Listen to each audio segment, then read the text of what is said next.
Hypothyroidism, T3 T4 বেড়ে গেলে hyperthyroidism. এটা হলো আপ্তবাক্য হিসেবে আপনি মনে রাখেন একদম ভিতরে। এই T3 T4 কমে যাওয়ার সাথে সাথে TSS বেড়ে যাবে, কারণ TSS এর কাজ কি? TSS এর মেইন কাজ হচ্ছে T3 T4 সিক্রেশন বাড়ানো। T3 T4 যেহেতু কমে গেছে, TSS বেড়ে যাবে, এর নাম হচ্ছে প্রাইমারি হাইপোথাইরয়েডিজম। এখন TSS বাড়তেছে, তারপরেও T3 T4 বাড়ে না, বাড়তে এক সময় সে কি ক্লান্ত হয়ে যাবে না? পরে T3 T4 কমে যাবে, আপনার কমার পাশাপাশি TSS টাও কমে যাবে, এর নাম সেকেন্ডারি হাইপোথাইরয়েডিজম। T3 T4 কমলে TSS বাড়বে, এটা নরমাল। এইটা বাড়তে এক সময় আর বাড়বে না বেড়ে সে কমে যাওয়াকে বলা হচ্ছে সেকেন্ডারি হাইপোথাইরয়েডিজম। এই জন্য প্রাইমারি সেকেন্ডারি পার্থক্য করবেন TSS দেখে। প্রথম হচ্ছে হাইপোথাইরয়েডিজম ডায়াগনোসিস করা, দ্বিতীয় কাজ হচ্ছে প্রাইমারি সেকেন্ডারি ডায়াগনোসিস করা। T3 T4 কমতেছে, TSS বাড়তেছে প্রাইমারি, T3 T4 কমতেছে, TSS কমতেছে সেকেন্ডারি। এখন আসেন সাবক্লিনিক্যাল। T3 T4 কম থাকবে, তবে লোয়ার লিমিট ক্রস করবে না, কমের দিকে থাকবে, তাই তার নাম হাইপোথাইরয়েডিজম। আবার TSS বাড়তে আপার লিমিট ক্রস করে দিতে পারে। যে কোনো একটা লেভেল, T3 T4 হোক বা TSS হোক, যে কোনো একটা লেভেল নরমালের মধ্যে থাকবে, আরেকটা লিমিট ক্রস করবে, ফলে ক্লিনিক্যাল ফিচার ডেভেলপ করবে না। তিনটা কথা, যে কোনো এক দিক দিয়ে আপার লিমিট বা লোয়ার লিমিট ক্রস করবে, T3 T4 কমে যাবে, নিচের দিকে নামবে, কিন্তু বর্ডারলাইন ক্রস করবে না। TSS বাড়তে পারে, বর্ডারলাইন ক্রস করলো, আবার ক্লিনিক্যাল ফিচার ডেভেলপ করবে না, একে বলে সাব ক্লিনিক্যাল হাইপোথাইরয়েডিজম। একই রকম আসি হাইপারথাইরয়েডিজমের ক্ষেত্রে। T3 T4 বাড়ছে, তার নাম হাইপারথাইরয়েডিজম। T3 T4 কমছে, তার নাম হাইপোথাইরয়েডিজম। আচ্ছা, T3 T4 বাড়ছে, ফলে TSS কমে যাবে, যেহেতু তার পরিমাণ বেড়ে গেছে, TSS এর কোনো কাজ নাই। T3 T4 বাড়ছে, TSS কমবে, প্রাইমারি হাইপারথাইরয়েডিজম। T3 T4 বাড়ছে, TSS বাড়ছে, তার নাম সেকেন্ডারি হাইপারথাইরয়েডিজম। T3 T4 বাড়ছে, TSS কমছে, T3 T4 বাড়লেও আপার লিমিট ক্রস করে নাই, মানে 5.5 ক্রস করে নাই, কিন্তু TSS টা কমতে লোয়ার লিমিট ক্রস করে গেছে বা আনডিটেক্টেবল হয়েছে, এখনো পেশেন্টের ক্লিনিক্যাল ফিচার ডেভেলপ করে নাই, একে বলে সাব ক্লিনিক্যাল হাইপারথাইরয়েডিজম। বুঝতে পারছেন? তাইলে একটা ছন্দ দিয়ে 6টা ডায়াগনোসিস আমরা করে ফেললাম। তার পাশাপাশি আরো 2টা ডায়াগনোসিস আমরা বলেছিলাম, সিক ইউথাইরয়েডিজম, এর আরেকটা নাম হচ্ছে নন থাইরয়েড ইলনেস। তাহলে একটা নাম দিয়ে 2টা ডিজিজ পড়ে গেলাম, মোট 8টা ডিজিজ দেখেন, এটার মধ্যে আমাদের সুন্দর করে এই 4টা পড়া হয়ে গেল। সিক ইউথাইরয়েডিজম বা নন থাইরয়েড ইলনেস, তার একটা নাম হচ্ছে এমিওডারন থেরাপি। মানে এমিওডারন নামক ড্রাগটা যদি কোনো পেশেন্টকে দেওয়া হয়, তাহলেও বডিতে T4 টা কনভার্ট হয়ে T3 হবে না। T3 কনভার্সন না হলে T3 পরিমাণ কমে যাবে, T4 এর পরিমাণ বেড়ে যাবে, TSS কমে যাবে, ফলে TSS এসে যেহেতু কমে গেছে, T4 এর পরিমাণটা পরবর্তীতে কমে যাবে, ফলে সবগুলা কমবে, কেবল সিক ইউথাইরয়েডিজম। সমস্যাটা যেহেতু থাইরয়েড গ্ল্যান্ডের না, তাই থাইরয়েড গ্ল্যান্ড নরমাল থাকে, একে বলে ইউথাইরয়েডিজম। সমস্যা যেহেতু অন্য কিছু, তাই তাকে বলে সিক ইউথাইরয়েডিজম। ঠিক আছে? কি সহজে হয়ে গেল বলা, কাঁপলো না অতটুকু বলা। এই জন্য পরীক্ষার হলে থাইরয়েড গ্ল্যান্ড থেকে যতগুলো প্রশ্ন আসে, আমার সাথে যারা দেখা হয়েছে তারা সব পেরে যায়, সব পেয়েছে, দেশে তারা এসেছে, সব প্রশ্ন উত্তর গুলো তার কাছে মাথা নত করে, এবং সে প্রশ্নের দিকে তাকিয়ে একটা ক্রুড় হাসি দেয়। প্রশ্ন হয়ে উঠে অসহায়, আপনি হয়ে উঠেন মহা সহায়। আমরা যাই এই সহায় এবং অসহায়ের গল্প নিয়ে। আমাদের টপিক হাইপোথাইরয়েডিজম। দেখেন, হাইপোথাইরয়েডিজমের সব কথা আমরা বলে এসেছি, সব কথা আমরা আপনাকে জানিয়ে দিয়েছি। চমৎকার করে আমরা যে তথ্যগুলো আপনাকে দিব, হাইপোথাইরয়েডিজমের মধ্যে তার কজ, হাইপোথাইরয়েডিজমের কজ গুলো আমরা শুধুমাত্র পেজ নাম্বার 32 দেখেন, বক্সের মধ্যে causes of hypothyroidism triple star. হাইপোথাইরয়েডিজমের কজের মধ্যে মোস্ট কমন কজ হচ্ছে অটোইমিউন, অটোইমিউনের মধ্যে কজ হচ্ছে Hashimoto's most common. Spontaneous atrophic hypothyroidism হতে পারে Graves disease with TSS receptor antibody. আপনার প্রশ্ন আসতে পারে, গ্রেভস তো হাইপারথাইরয়েডিজমে, পিওর গ্রেভস হাইপারথাইরয়েডিজমে, কিন্তু grave disease with TSS receptor antibody, মানে TSS কাজ করে তো থাইরয়েড গ্ল্যান্ডের উপর, তার বিরুদ্ধে অ্যান্টিবডি হলে TSS কাজ করতে পারবে না, ফলে TSS কাজ করতে না পারলে থাইরয়েড গ্ল্যান্ডের ভিতরের সিক্রেশন বেরোবে না। তাহলে তার নাম গ্রেভ ডিজিজ কেন হলো? মনে রাখবেন, থাইরয়েড হরমোনের বিরুদ্ধে অ্যান্টিবডি তৈরি হইলে, থাইরয়েড হরমোনের বিরুদ্ধে, থাইরয়েড হরমোনের যে কোনো কিছুর বিরুদ্ধে অ্যান্টিবডি তৈরি হলে তার নাম হচ্ছে গ্রেভ ডিজিজ। ঠিক আছে? এরপরে আরেকটা জেনিক কজ আছে ইনফিনিটি স্টার। রেডিয়েশন দিয়ে গ্রেন আপনি পুরাই ফেলছেন, সার্জারি করে গ্ল্যান্ড আপনি কেটে ফেলছেন, তো হাইপোথাইরয়েডিজম হবে না? আপনি অ্যান্টিথাইরয়েড ড্রাগ দিচ্ছেন, রোগীটা ড্রাগ খাইছে, খাইতে খাইতে সে ফলো আপে আসলো না, না আসলে অ্যান্টিথাইরয়েড ড্রাগ খেয়ে হাইপার থেকে প্রথমে ইউ হবে, ইউ থেকে তারপরে হাইপো হবে। আমাদের প্ল্যান কি, তাকে হাইপারথাইরয়েডিজমের পেশেন্ট পাইলে তাকে ড্রাগ দিয়ে তাকে ইউথাইরয়েড করা, ইউথাইরয়েড অবস্থা সার্জারি করে গ্ল্যান্ডটা কেটে ফেলা। কিন্তু এই রোগীটা সেই অবস্থা ডেভেলপ করে নাই, সে আসে নাই আপনার কাছে, নিজে নিজে উনি নিজের চিকিৎসা চালিয়েছেন, তখন হাইপার থেকে ইউ হয়েছে, ইউ অবস্থা থেকে হাইপো হয়ে গেছে। তো ড্রাগস গুলোর নাম আমরা জানি, বলেন কার্বিমাজল, মিথিমাজল, প্রোপাইল থায়োইউরাসিল, এমিওডোরেন এবং লিথিয়াম, এই 5টা ড্রাগ। ট্রানজিয়েন্ট থাইরয়েডাইটিস, এখানে সাবএকিউট থাইরয়েডাইটিস আর পোস্টপার্টাম থাইরয়েডাইটিস, এই দুটো কন্ডিশনে পেশেন্টের শরীরের মধ্যে প্রচুর পরিমাণে থাইরয়েড হরমোন সিক্রেশন হয় প্রথমে হাইপারথাইরয়েডিজমের ফিচার থাকে, যেহেতু গ্ল্যান্ডের মধ্যে ইনফ্লামেশন হয়ে ফাংশিওলেসা হয়, ফলে পরবর্তীতে 1 সপ্তাহ পরে গ্ল্যান্ডের হরমোন আর থাকে না। এই অসুখটা 3 থেকে 4 সপ্তাহ স্থায়ী হয়। তো ফার্স্ট উইকে হাইপারথাইরয়েডিজম থাকলেও সেকেন্ড থার্ড উইকে পেশেন্টের হাইপোথাইরয়েডিজম থাকে, কারণ গ্ল্যান্ডের ভিতরে সিক্রেশন আর নাই, ফাংশিওলেসা হয়ে সারা শরীরের মধ্যে থাইরয়েড হরমোন কমে যায়, তাই হাইপোথাইরয়েডিজমের ফিচার ডেভেলপ করে। এই দুইটা কন্ডিশন হাইপারথাইরয়েডিজম নিয়ে আসে, হাইপোথাইরয়েডিজম নিয়ে ফেরত যায়। ঠিক আছে, এরপরে আমরা আসি আমাদের পরবর্তী কথা, ফিচার্স মেটাবো, এগুলো আমাদের মানে প্রয়োজন নেই, আমাদের চলে আসতে হবে পেজ নাম্বার 33, ক্রেটিনিজম। ক্রেটিনিজমের পাশে লেখেন হাবলু মার্কা বাচ্চা। বাচ্চা যদি হাবলু মার্কা হয় তার নাম হচ্ছে ক্রেটিনিজম।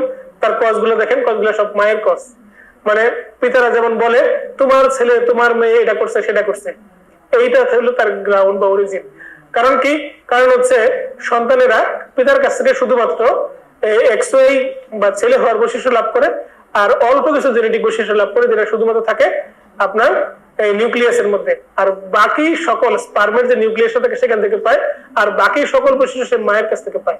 কারণ মায়ের মাইটোকন্ড্রিয়াল ডিএনএ, মায়ের সকল কিছু সে পায়। আপনার স্পার্ম থেকে শুধুমাত্র তো মস্তকটা, কাল্লাটা গিয়ে ভিতরে ঢুকে, নেকটাও ভিতরে ঢুকতে দেয় না, মানে কোনো মতে সে ভিতরে ঢুকে, কচিমচি করে ভিতরে ঢুকে, নিউক্লিয়াসের পাশে গিয়ে সে কাচুমাচু করে সে দাঁড়িয়ে থাকে, আর নেকটা বাইরে, গলার মধ্যে ফার্স্ট লেটকে বাইরে পড়ে থরো থরো কেঁপে সে পড়ে যায়, ঝরে যায়। মাথা যখন ভিতরে ঢুকে ম্যাডাম নিউক্লিয়াসের পাশে বসে, ম্যাডামের সে কি রাগত চোখ, সে কি চাহনি, এমব্রায়ো, এত কিছু সে আয়োজন করে নিয়ে বসে আছে। সেই আয়োজনে বাগড়া বাজাতে যায় হচ্ছে এই নিউক্লিয়াস, স্পার্ম নিউক্লিয়াস বা স্পার্মের হেডটা। যাওয়ার পর তাকে সে আয়োজনে মহা সমারোহে তাকে সাদরে অভ্যর্থনা জানানো হয়। পৃথিবীর নিয়ম এটা। দেখবেন বিদেশ থেকে কেউ খালি হাত এবং পা, আর হাতে একটা সুটকেস, একটা লুঙ্গি, 2টা পাঞ্জাবি, একটা গেঞ্জি নিয়ে চলে আসে এক জায়গায়, চলে গিয়ে সেখানে বড় আপনার বসবাস করে, বংশ বিস্তার করে, সেখানে বিশাল রাজত্ব কায়েম করে নেয় আপনার। তারপর কিছুদিন পরে এখান থেকে চলে যায়, আরেক ঘাটে যায়। এই জন্য নাম দিয়েছে এক ঘাটেতে রান্দি বাড়ি, আরেক ঘাটে খাই মোদের সুখের সীমানায়। তো এই যে ব্যাপারগুলো বংশ পরম্পরায় বংশ চলে আসছে, এই ব্যাপারগুলোর জন্য এই ক্রেটিনিজম শব্দটা আপনাদের সামনে আমি বললাম। এভাবে ফান করে বলেছি কিছু কথা, কারোর সাথে কারোর সম্পর্ক নাই, সবকিছু আপনার ক্রেটিনিজমের ব্যাপারটা ম্যাটারনাল অরিজিন, ফিটালও আপনার আফটার বর্ণ হইতে পারে। তো maternal iodine deficiency, fetal thyroid dysgenesis, inborn error of metabolism, maternal antithyroid antibody যদি থাকে, এগুলোর কারণে এই ক্রেটিনিজম ডেভেলপ করতে পারে। এখন এই পেশেন্টটা পেজ নাম্বার 34-এ আসেন। বুড়া বয়সে যদি তার এই সমস্যা হয় তখন তাকে বলে মিক্সিডেমা।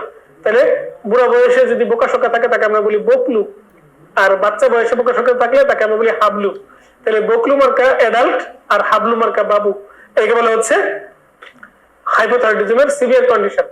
তো মিক্সিডেমার পেশেন্ট একটা মেডিকেল ইমার্জেন্সি, এই পেশেন্টের হাইপোথাইরমিয়া হইতে পারে, অনেক কিছু হইতে পারে। তো আমরা খালি মনে রাখবো ক্রেটিনিজম আর মিক্সিডেমার পার্থক্যটা পড়লে চলবে, খুব বেশি মানে আলোচনা নাই। আমরা রাখবো হাইপারথাইরয়েডিজম বা থাইরয়েডক্সিকোসিস, পেজ নাম্বার 36। হাইপারথাইরয়েডিজম বা থাইরয়েডক্সিকোসিস, পেজ নাম্বার 36। শুধুমাত্র কজ মুখস্থ করবে, ভিতরে ডিজিজের ভিতরে আমাদের ঢোকার কোনো প্রয়োজন নাই। ঠিক আছে, শুধুমাত্র কজ মুখস্থ করবো। হাইপারথাইরয়েডিজম বা থাইরয়েডক্সিকোসিসের কজ, অনলি কজ, আর কিচ্ছু পড়ার এখানে প্রয়োজন নেই।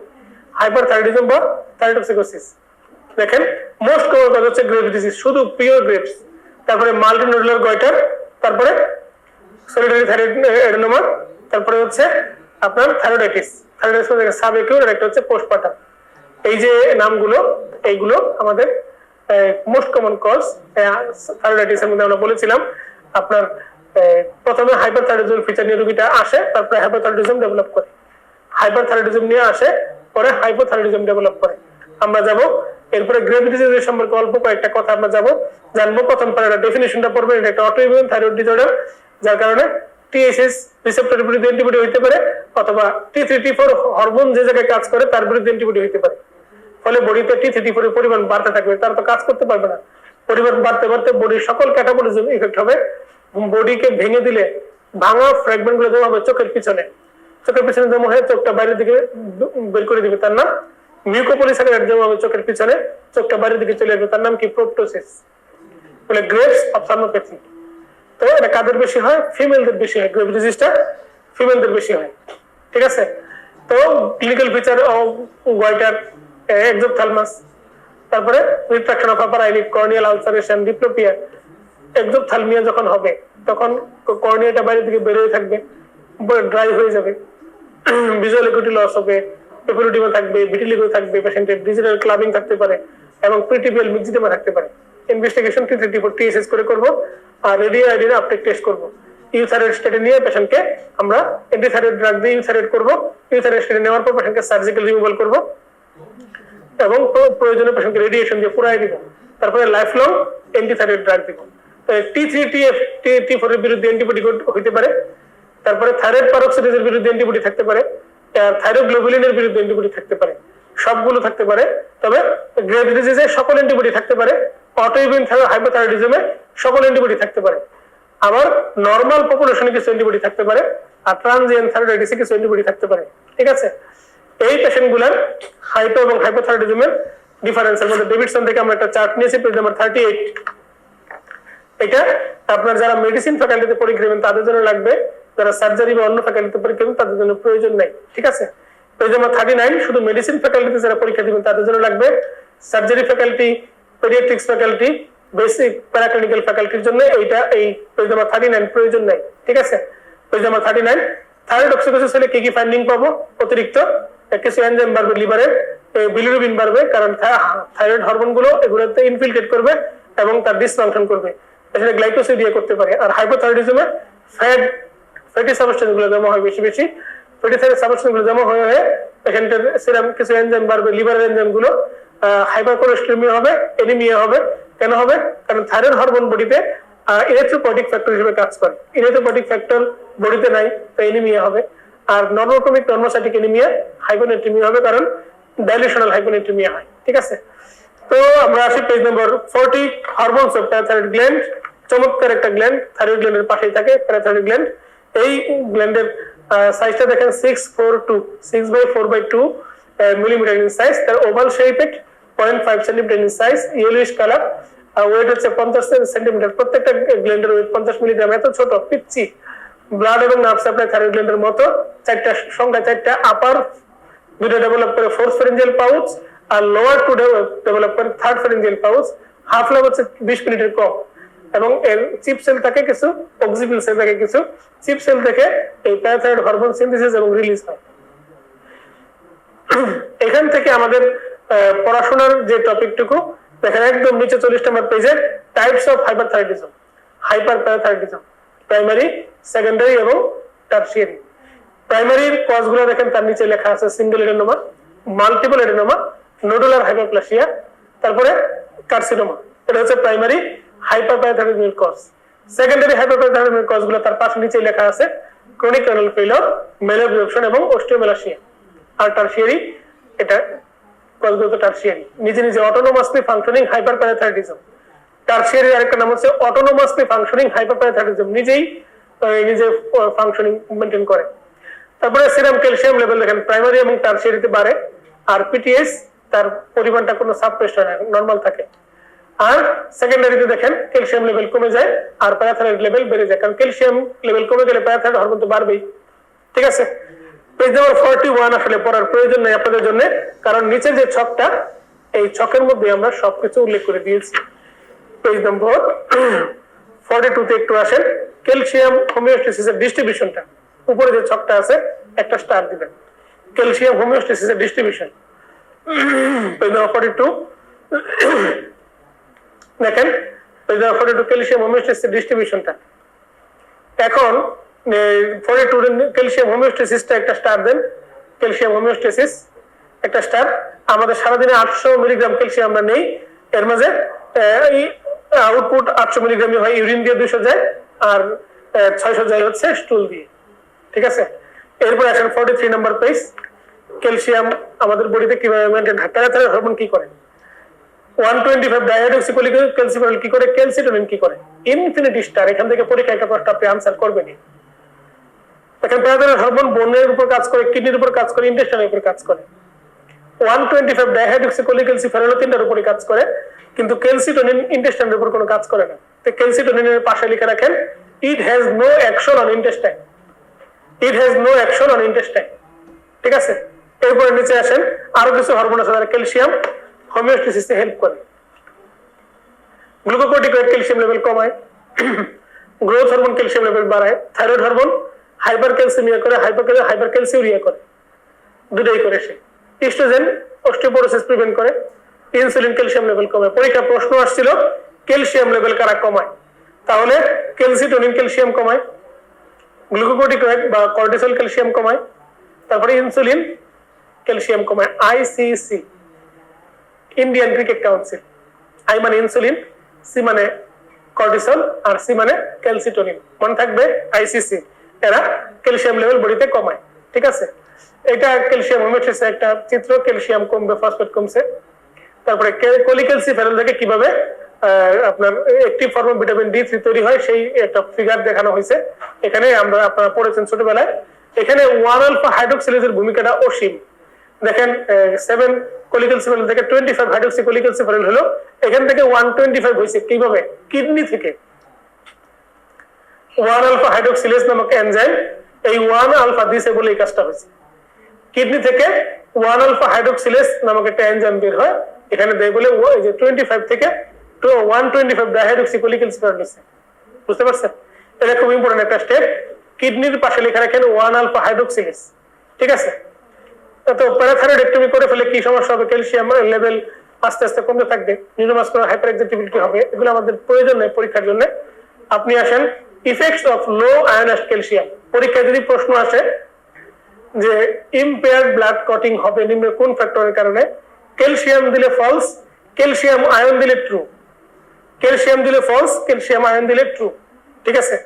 আর বাচ্চাদের হবে রিকেটস, এডাল্টদের হবে অস্টিওমেলাসিয়া।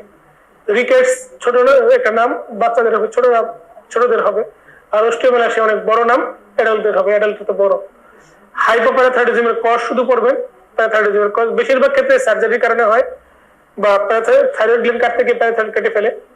তার ফিচার কি, টিটেনাস, টিটানি হবে, এপিলেপসি হবে, সাইকোসিস, মাসল ক্রাম্প। হাইপোক্যালসিমিয়া, হাইপোক্যালসিমিয়ার ক্লিনিক্যাল ফিচার, নিউরোমাসকুলার কি কি হয়, tetany, epilepsy, paraesthesia, myopathy, cardiovascular hypotension, ECG তে কিউটি প্রবলেম হয়, সাইকোসিস, cataract, basal ganglia calcification, papilloedema. হাইপোক্যালসিমিয়ার কজটা ইনফিনিটি স্টার। অ্যালবুমিন কম থাকলে হাইপোক্যালসিমিয়া হতে পারে, অ্যালকালোসিস থাকলে হাইপোক্যালসিমিয়া হতে পারে। পেজ নাম্বার আপনি পাবেন 46 এর মধ্যে, 46, পেজ নাম্বার 46।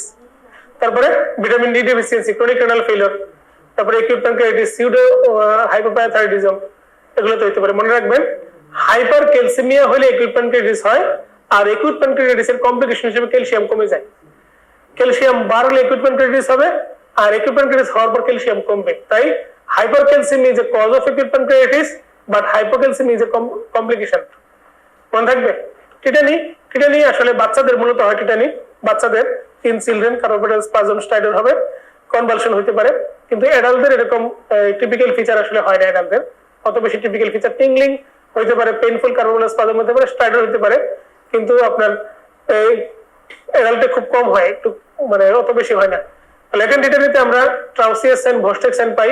ট্রাউসিয়াসাইন কি জিনিস, বিপি মেশিন দ্বারা আমরা 3 মিনিট ধরে রাখবো সিস্টোলিক ব্লাড প্রেশারের উপরে, আমরা ব্রাকিয়াল আর্টারিকে আমরা ব্লক করব, করার পর 3 মিনিট দেওয়ার পর দেখবো ইন্ডেক্স আপনার এই বুড়ো আঙুল যেটা আছে আপনার ফার্স্ট যে আপনার মেটাকার্পাল, এটা বাঁকা হয়ে ফ্লেক্সড হয়ে যাবে, ফ্লেক্সড হয়ে আপনার লিটল ফিঙ্গারের উপর এটা পড়বে, এটা বলে কার্পাল স্পাজম। আর ভস্টেক্সাইন ফেশিয়াল নার্ভের রুট বেলে বরাবর যদি টাচ করি অ্যাঙ্গেল অফ দ্য মাউথটা সেম সাইড ডেভিয়েশন হবে, তাকে বলে ভস্টেক সাইন। ঠিক আছে, এর বেশি কিছু পড়ার প্রয়োজন নাই। এখান থেকে রেগুলেটর বোন রিমডেলিং এটা জরুরি না, আপনার মেডিসিন ফ্যাকাল্টি যারা পরীক্ষা দেবে তাদের জন্য জরুরি অ্যাড্রেনাল মেডুলা। তো অ্যাড্রেনাল গ্ল্যান্ড অত্যন্ত গুরুত্বপূর্ণ একটা টপিক আমাদের এন্ডোক্রাইন ফিজিওলজিতে।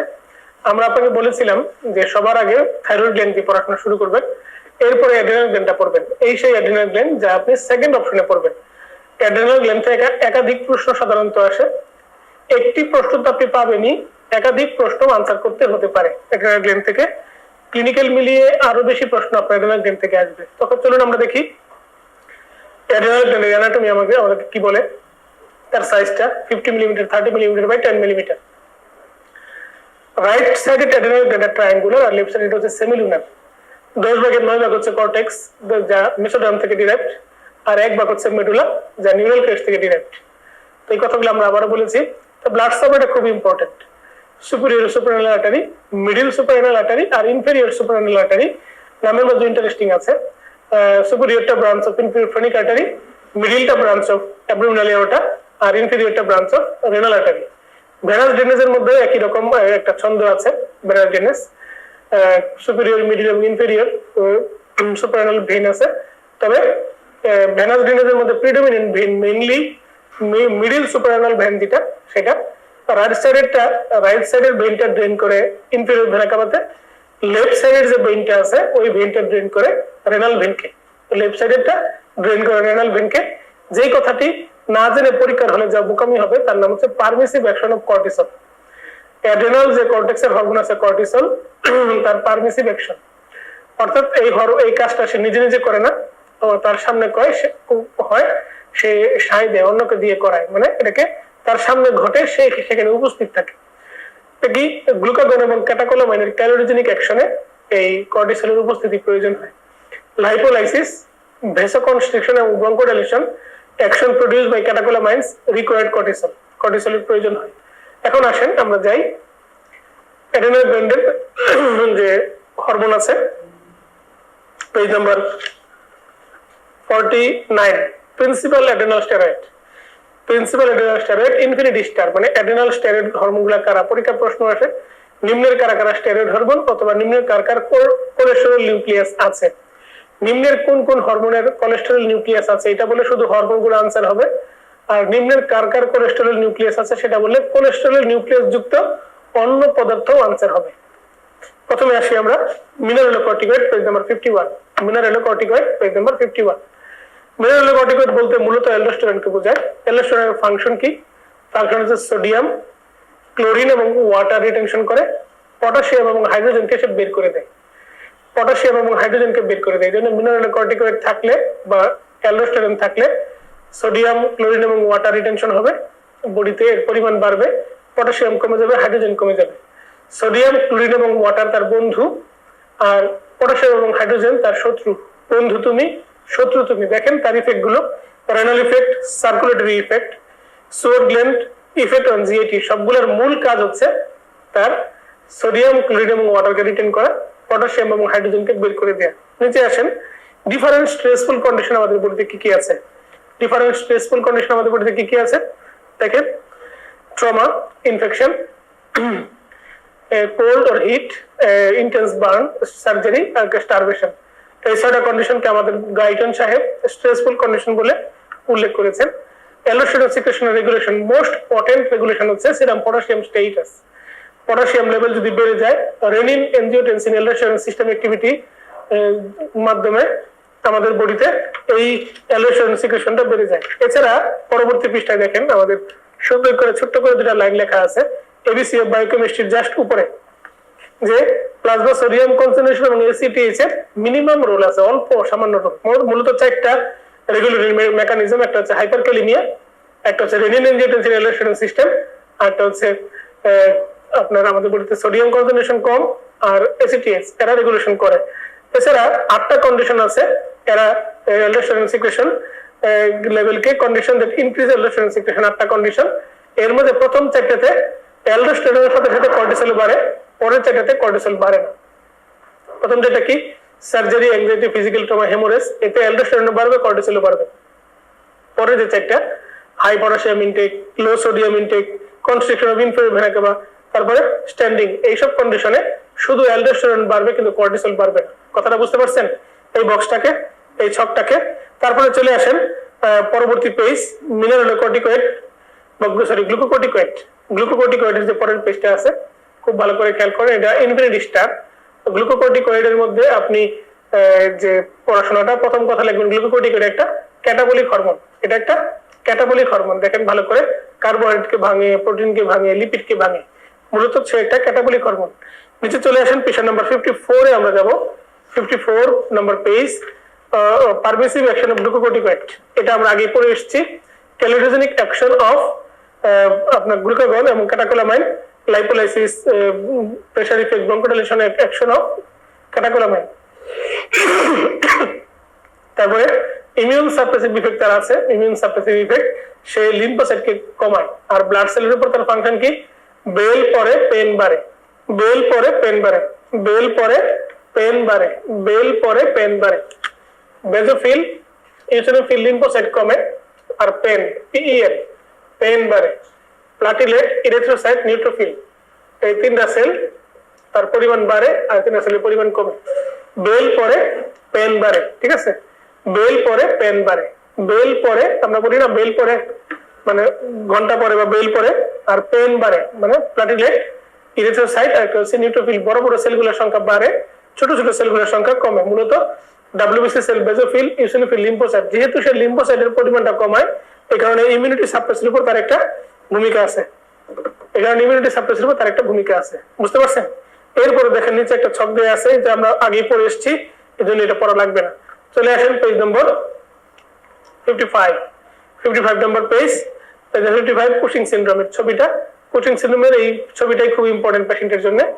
এই ছবিটায় আপনি মানে সবকিছু খুঁজে পাবেন। দেখেন একটা অভিমানী একটা মহিলা বসে, গালের মধ্যে তার মানে হয়েছে, মানে প্লাজমা হয়েছে, একনি হয়েছে, সাইকোসিস আছে তার ব্রেইনে, মাথার মধ্যে দেখেন হেয়ার থিনিং, হার্সোটিজম আছে, ক্যাটারেক্ট আছে চোখের মধ্যে। তো ফেসটা দেখেন চাঁদের মতো মুখ, মুন ফেস। তারপরে পেপটিক আলসার আছে, ব্লাড প্রেশার বেশি, ব্লাড সুগার বেশি, অ্যাবডোমিনাল স্ট্রায়া, বোনস গুলা ক্ষয় হয়ে যাচ্ছে, তারপরে স্কিন চামড়াটা বেশি, ইজি ব্রুইজিং। তো এইরকম একটা মানুষের চেহারা দেখলে আপনার যে কথাটা মনে হবে তার নাম হচ্ছে কুশিং সিনড্রোম। তো কুশিং সিনড্রোম আর একটা কুশিং ডিজিজ। দেখেন আমরা ক্লাসিফিকেশন বা ইটিওলজিক্যাল ক্লাসিফিকেশন আমরা একটু দেখতে চাই। এসিটিএস ডিপেন্ডেন্ট। এসিটিএস ডিপেন্ডেন্ট মানে হচ্ছে পিটুইটারি হতে পারে, আর একটা হচ্ছে একটোপিক এসিটিএস সিক্রেশন ফ্রম চেস্ট, মানে ব্রঙ্কোজেনিক কোনো কার্সিনোমা হলে একটোপিক এসিটিএস সিক্রেশন হয়ে এই কুশিং সিনড্রোম হতে পারে। একটা এসিটিএস নন এসিটিএস ডিপেন্ডেন্ট, মানে এটা হচ্ছে অ্যাডেনাল গ্ল্যান্ডের সমস্যা, অথবা আপনার অ্যাডেনাল এডেনোমাইডেনাল carcinoma. ACTH independent macronodular hyperplasia. আর একটা হচ্ছে হাইপার কর্টিসলিজম, বা অন্য কোথাও থেকে সে যদি স্টেরয়েড খেয়ে থাকে। তাহলে হিস্ট্রি নিয়ে আমরা 3 নম্বরটা আলাদা করতে পারি। হাইপার কর্টিসলিজম হিস্ট্রিতে বলবে আমি স্টেরয়েড খাই, বা ক্রনিক কোনো ডিজিজ আছে সে স্টেরয়েড খায়। এসিটিএস ডিপেন্ডেন্ট আর নন এসিটিএস ডিপেন্ডেন্ট, এটার জন্য আমরা পেশেন্টকে সিনাকথেন টেস্ট করতে পারি। সিনাকথেন সিনথেটিক এসিটিএস দিতে পারি। সিনথেটিক এসিটিএস দেওয়ার পর কর্টিসল লেভেল যদি বেড়ে যায় বা বডির কর্টিসল লেভেল যদি কমে যায়, সিনথেটিক এসিটিএস দিলাম, বডিতে কর্টিসল লেভেল কমে গেল। বাহির থেকে যদি কোনো পেশেন্ট স্টেরয়েড পায় বা ডেক্সামেথাসোন সাপ্রেশন টেস্ট, বাহির থেকে কেউ যদি স্টেরয়েড পায় তাহলে শরীরের ভিতরে স্টেরয়েড সিক্রেশনটা কমে যাবে। তাহলে শরীরের ভিতরে স্টেরয়েড সিক্রেশন কমে গেলে আমাদের বডিতে অ্যাড্রেনাল গ্ল্যান্ড ঠিক আছে, সমস্যা হচ্ছে অন্য কোথাও। বডির স্টেরয়েড সিক্রেশনের গ্ল্যান্ডের নাম অ্যাড্রেনাল গ্ল্যান্ড, বাইরে স্টেরয়েড পেলে সে তার সিক্রেশন কমাই দিবে। তাহলে এটা সমস্যা নাই। অ্যাড্রেনাল মেডুলা ঠিক আছে, অ্যাড্রেনাল কর্টেক্স ঠিক আছে, সমস্যা হচ্ছে পিটুইটারি গ্ল্যান্ডে। তো পিটুইটারি গ্ল্যান্ড বেশি বেশি পরিমাণে এসিটিএস সিক্রেশন করে বলে আমাদের অ্যাড্রেনাল কর্টেক্স বেশি বেশি স্টেরয়েড সিক্রেশন করছে, কর্টিসল সিক্রেশন করছে। অর্থাৎ আমরা যদি বাহির থেকে শরীরে স্টেরয়েড পুশ করার ফলে বডির নিজস্ব স্টেরয়েড কমে গেলে অ্যাড্রেনাল গ্ল্যান্ড নরমাল। সমস্যা হয় মাথায় না হয় বুকে, সমস্যা হয় মাথায় না হয় বুকে। এরপরে যদি আমরা বাহির থেকে স্টেরয়েড ইনজেকশন পুশ করার পরেও একটা রোগীর শরীরের মধ্যে স্টেরয়েড লেভেল কমছে না, তার মানে অন্য কোনো জায়গা থেকে স্টেরয়েড হরমোনটা আসছে, অন্য কোনো জায়গা থেকে একটোপিক এসিটিএস সিক্রেশন হচ্ছে যা এক্সেসের মধ্যে পড়ে না। অর্থাৎ কুশিং সিনড্রোমের ইটিওলজিক্যাল ক্লাসিফিকেশন ডিফারেন্সিয়েট করার জন্য প্রথমে হিস্ট্রি নিব। হিস্ট্রি নিলে হাইপারকর্টিসলিজম আমাদের ডায়াগনোসিস হয়ে যাবে। এরপরে আমরা ইনভেস্টিগেশন করব। ইনভেস্টিগেশনের মধ্যে আমরা ডেক্সামেথাসোন সাপ্রেশন টেস্ট করতে পারি। ডেক্সামেথাসোন দিলে বডির মধ্যে নিজস্ব স্টেরয়েড সিক্রেশন হবে না। নিজস্ব স্টেরয়েড সিক্রেশন না হলে অ্যাডেনাল গ্ল্যান্ড নরমাল। নিজস্ব স্টেরয়েড যদি আমরা ডেক্সামেথাসোন দেওয়ার পরেও যদি দেখি কর্টিসল লেভেল অনেক বেশি, তার মানে আমাদের এক্সিসটা ঠিক নাই, অন্য কোনো জায়গা থেকে তৈরি হচ্ছে। তো আপনাদের এমডিএমএস রেসিডেন্সির জন্য যারা বেসিক প্যারাক্লিনিক্যাল ক্লিনিক্যাল সাবজেক্টে পরীক্ষা দিবেন, সার্জারিতে পরীক্ষা দিবেন, তাদের জন্য দরকার হচ্ছে এই কুশিং সিনড্রোম ক্লাসিফিকেশন বা ইটিওলজি ক্লাসিফিকেশন। এরপরে দরকার এটাকে আমরা কিভাবে ডায়াগনোসিস করি। পরের পেজে দেখেন, পেজ নাম্বার 56, ডায়াগনস্টিক টুল আছে কয়েকটা। ইউরিনারি ফ্রি কর্টিসল লেভেল আমরা করতে পারি। ইউরিনারি ফ্রি কর্টিসল লেভেল করার পর আমাদের প্লাজমা এসিটিএস করতে পারি, তারপরে প্লাজমা কর্টিসল লেভেল করতে পারি, ডেক্সামেথাসোন সাপ্রেশন করতে পারি, প্লাজমা এসিটিএস করতে পারি এবং কর্টিকোট্রপিন রিলিজিং হরমোন টেস্ট করতে পারি। এগুলা করে আমরা ডায়াগনোসিস কনফার্ম করলাম তার কুশিং সিনড্রোম আছে। এরপরে কজ জানতে হবে to start the treatment. Cause জানার জন্য হিস্ট্রি নিয়ে আমরা জেনে যাবো হাইপারকর্টিসলিজম কিনা, স্টেরয়েড বন্ধ করে দিব বা টেপারিং করবো আস্তে আস্তে। এরপরে আমরা পেশেন্টের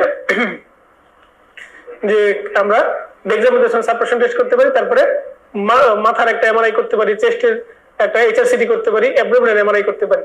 তো প্রত্যেকটা জায়গায় তার অ্যাবনরমাল সেলগুলো খুঁজে বের করে যাবে। তারপরে পার অপারেটিভ সার্জারি করে বায়োপসি করে ডায়াগনোসিস কনফার্ম করে সেই অনুযায়ী ট্রিটমেন্ট শুরু করতে হবে। তো আমরা যাই পরবর্তী যে কথা, hypo adrenalism, page number 57। Adrenal গ্ল্যান্ডের ফাংশন যদি একদম কমে যায় তার নাম হচ্ছে হাইপো অ্যাড্রেনালিজম। তো হাইপো অ্যাড্রেনালিজমে এই পেশেন্টের আপনার কর্টিসল ডেফিসিয়েন্সির ফিচার পাওয়া যাবে। এই পেশেন্টের মিনারেলোকর্টিকয়েড বা আপনার অ্যালডোস্টেরন ডেফিসিয়েন্সির ফিচার পাওয়া যাবে। এই পেশেন্টের গোনাডোড আপনার অ্যান্ড্রোজেন ডেফিসিয়েন্সির ফিচার পাওয়া যাবে। তো এইগুলো সবগুলা কমে গেলে আমাদের বডিতে এসিটিএস হরমোনটা বেড়ে যায়, কারণ এসিটিএস এর কাজ হচ্ছে এই হরমোনগুলোকে সিক্রেট করানো। তাই এসিটিএস ইনক্রিজ হয়ে কিছু ফিচার পাওয়া যাবে। তাহলে আমরা দেখি এই অ্যাড্রেনালিজমের দুই রকম আছে, প্রাইমারি আর একটা হচ্ছে সেকেন্ডারি। সেকেন্ডারি কজগুলো অনেকগুলো আছে, টিউবারকুলার অ্যাডেনাইটিস, অটোইমিউন, সার্জিক্যাল অ্যাবলেশন, এগুলো হচ্ছে সেকেন্ডারি। তখন আমরা দেখি কি কি ফিচার পাওয়া যাবে। দেখেন মেটাবলিক ফিচার্স, কর্টিসল ডেফিসিয়েন্সিতে কি কি হয়। কর্টিসল ডেফিসিয়েন্সিতে হচ্ছে ইনসুলিন সেনসিটিভিটি বেড়ে যাবে, হাইপোগ্লাইসেমিয়া হবে, অ্যানোরেক্সিয়া, ভমিটিং, ম্যালেজ হবে। তারপরে দেখেন আছে features of aldosterone deficiency. Aldosterone deficiency কি হবে, সোডিয়াম লস হবে, বিপি কমে যাবে, সার্কুলেটরি কোলাপস হবে। তারপরে দেখেন ফিচার্স অফ এসিটিএস এক্সেস। এসিটিএস বেড়ে গিয়ে রোগীর শরীরের মধ্যে আপনার ডেভেলপ করবে, পিগমেন্টেশন হবে, ডেভেলপ হবে, হাইপার পিগমেন্টেশন, শরীরটা কালো হয়ে যাবে, বলে নেলসন সিনড্রোম। তো পেশেন্ট সার্কুলেটরি কোলাপসে যাবে, পেশেন্টের ব্লাড সুগার কমে যাবে, পেশেন্টটা কালো হয়ে যাবে। এই পেশেন্টকে প্রথমে আমরা কি দিব, ফ্লুইড দিব, তারপরে কি দিব, স্টেরয়েড দিব, তারপরে কি দিব, গ্লুকোজ দিব, অল্প ডোজে লো ডোজ গ্লুকোজ দিব। ঠিক আছে, একে বলে অ্যাড্রেনাল ক্রাইসিস। একে বলে কি, অ্যাড্রেনাল ক্রাইসিস। একে বলে কি, অ্যাড্রেনাল ক্রাইসিস। প্রাইমারি হাইপো অ্যাড্রেনালিজমকে বলা হচ্ছে এডিসন ডিজিজ বা অ্যাড্রেনাল ক্রাইসিস বা এডিসনিয়ান ক্রাইসিস। এরপরে আসেন সেকেন্ডারিটা পড়া লাগবে না, আমাদের দরকার নাই। আমরা চলে যাই একদম লাভ দিয়ে পেজ নাম্বার 59। দেখেন পেজ নাম্বার 59। দেখেন এখানে আমরা একটা সুন্দর ফাংশনস অফ এসিটিএস। এসিটিএস এর চারটা ফাংশন। অ্যাড্রেনাল কর্টেক্সের গ্রোথ এসে সাহায্য করে। তার মধ্যে অ্যাড্রেনাল কর্টেক্সের মধ্যে জোনাল গ্লোমেরুলোসা যেটা আছে, এই জোনাল গ্লোমেরুলোসাটা কিন্তু independent. Stimulation of glucocorticoid secretion, দেখেন অ্যালডোস্টেরন সিক্রেশনে তার কিন্তু কোনো ভূমিকা নাই। তারপরে mild stimulation of adrenal androgen secretion, তারপরে স্টিমুলেটস মেলানোসাইট এবং স্কিন পিগমেন্টেশন। আমরা জানেন হাইপার অ্যালডোস্টেরনিজম, অ্যালডোস্টেরন যদি বেশি থাকে কি হবে, সোডিয়াম ক্লোরিন ওয়াটার বেড়ে যাবে, পটাশিয়াম কমে যাবে, হাইপোক্যালেমিয়া হবে, মেটাবলিক অ্যালকালাইসিস হবে, কারণ হাইড্রোজেন কমে যাবে। এই পেশেন্টের ব্লাড প্রেশার বেড়ে যাবে। এই অঙ্কের মতো একদম তার বায়োকেমিক্যাল মার্কার, এর নাম হচ্ছে কন সিনড্রোম। হাইপার অ্যালডোস্টেরনিজমকে বলা হয় কন সিনড্রোম। এখন আসেন যদি অ্যালডোস্টেরন লেভেল কমে যায় তার নাম হচ্ছে hypo aldosteronism. Hypo aldosteronism. Hypo অ্যালডোস্টেরনিজমের পেশেন্টের সোডিয়াম ক্লোরিন এবং ওয়াটার কমে যাবে, বিপি ফল করবে, পটাশিয়াম বাড়বে এবং হাইড্রোজেন আয়ন বাড়বে, মানে মেটাবলিক অ্যাসিডোসিস হবে।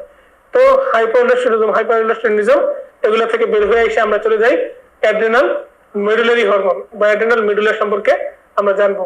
অ্যাড্রেনাল মেডুলা হচ্ছে ইয়ার 10 ভাগের 1 অংশ অ্যাড্রেনাল মেডুলা। অ্যাড্রেনাল মেডুলা থেকে মূলত 3টি হরমোন আসে, আপনার এপিনেফ্রিন, নরএপিনেফ্রিন, ডোপামিন। এপিনেফ্রিন, নরএপিনেফ্রিনের ফাংশন সব জায়গায় কনস্ট্রিকশন, শুধু পিউপিলকে ডাইলেট করে, স্কেলেটাল মাসলের ব্লাড ভেসেলকে ডাইলেট করে, তারপরে আমাদের এই সে করোনারি আর্টারি ভ্যাসোডাইলেশন করে, করোনারি আর্টারি ভ্যাসোড পিউপিল ডাইলেট করে, তারপরে স্কেলেটাল মাসলের ব্লাড ভেসেলকে ডাইলেট করে এবং করোনারি আর্টারিকে ডাইলেটেশন করে। তো এই এপিনেফ্রিন এবং নরএপিনেফ্রিনের একটু বৈপরীত্য ফাংশন আছে হার্টের উপর। দেখেন হার্টের উপর তার ইফেক্টটা কি একটু ভালো করে খেয়াল করেন, পেজ নাম্বার 62। নরএপিনেফ্রিনের ফাংশন, নরএপিনেফ্রিন কি করে, হার্ট রেট। এখানে আমরা এই যে লাল যে স্লাইডটা আছে, এই লাল স্লাইডটা খুব বেশি ইম্পর্টেন্ট। তো এপিনেফ্রিন মূলত বিটা ব্লকারের উপর কাজ করে, আর নরএপিনেফ্রিন মূলত আলফা ব্লকারের উপর, আলফা রিসেপ্টরের উপর কাজ করে। তো বিটা রিসেপ্টর থাকে হার্টে, এই জন্য হার্ট রেট সে বাড়ায়। এই এপিনেফ্রিন হার্ট রেট বাড়ায়, হার্ট রেট বাড়লে কার্ডিয়াক আউটপুট বাড়াবে, তারপরে টোটাল পেরিফেরাল রেজিস্ট্যান্স কমবে আর পালস প্রেশারটা ওয়াইড হবে। এদিক দিয়ে নরএপিনেফ্রিন কি করে, মূলত বিটা আলফা রিসেপ্টরের উপর কাজ করে। আলফা তো পেরিফেরিতে থাকে, ফলে পেরিফেরিতে ভ্যাসোকনস্ট্রিকশন হয়, ভ্যাসোকনস্ট্রিকশনে পেরিফেরাল রেজিস্ট্যান্স বাড়ে। তাই পেরিফেরাল রেজিস্ট্যান্স বাড়ার কারণে হার্ট রেট কমে, কার্ডিয়াক আউটপুট কমে, টোটাল পেরিফেরাল রেজিস্ট্যান্স বাড়ে, ব্লাড প্রেশার তার বাড়ে, তবে পেরিফেরাল রেজিস্ট্যান্সটা বাড়ানোর মাধ্যমে সে ব্লাড প্রেশারটা বাড়ায়। তারপরে আসেন ফিওক্রোমোসাইটোমা যে টার্মটা আছে, ফিওক্রোমোসাইটোমা, এটাতে সবকিছু বাড়ে পারক্সিসমাল, মানে হঠাৎ করে সবকিছু বাড়ে। এই হঠাৎ করে বাড়া ব্যাপারটাকে paroxysmal hypertension, paroxysmal pallor, palpitation, sweating, headache, anxiety, এই পারক্সিসমাল হঠাৎ করে বাড়ে। Abdominal pain, vomiting, constipation, weight loss আর গ্লুকোজ ইনটলারেন্স থাকবে। পেজ নাম্বার 63 দেখেন কয়েকটা পার্সেন্টেজ আছে, শুধু পার্সেন্টেজ গুলো নিচে আন্ডারলাইন করবেন, পরীক্ষায় এর মধ্যে আসে, পরীক্ষায় এগুলো আসে স্পেশালি। আমরা চলে যাবো প্যানক্রিয়াস নামক যে টপিকটা আছে, 64 নম্বর পেজ, খুব ইম্পর্টেন্ট। এখান থেকে পরীক্ষা একাধিক প্রশ্ন আসতে পারে। প্যানক্রিয়াসের কিছু অ্যানাটমি পড়বেন, নাম্বার 1 2 লেভেলে পোস্টেড অ্যাবডোমিনাল ওয়াল এসে অবস্থিত, তার সাইজটা দেখবেন, ওয়েট তার 90 gram, head, neck, body, tail, আর একটা আনসিনেট প্রসেস আছে। তার ব্লাড সাপ্লাইটা important, splenic artery, superior pancreaticoduodenal artery, inferior pancreaticoduodenal artery, ভেনগুলোও তাই। নার্ভ সাপ্লাই T6 থেকে T8 আর প্যারাসিম্পথেটিক ভ্যাগাস থেকে সে সাপ্লাই পায়।